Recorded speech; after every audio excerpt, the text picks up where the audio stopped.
Ladies and gentlemen, welcome to the channel. If you've been wondering what you can do with missing or damaged items from the Microsoft Store, I'm going to take you through everything you need to know. Okay, ladies and gentlemen, the first thing you need to do is visit your Microsoft account order history page, or you can even use the guest order lookup if you have purchased as a guest and not on your account. And then you just need to confirm your order details. This includes your tracking information and delivery confirmation to verify what was actually supposed to arrive.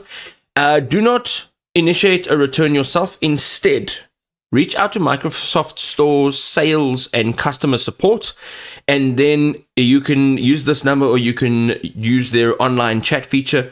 Make sure that you have your order number ready for faster assistance, and then report the issue there clearly. So explain the problem in detail, whether the items were completely missing from your package or they arrived visibly damaged. And then Microsoft support teams will escalate your case, investigate the shipment, or arrange a prompt replacement.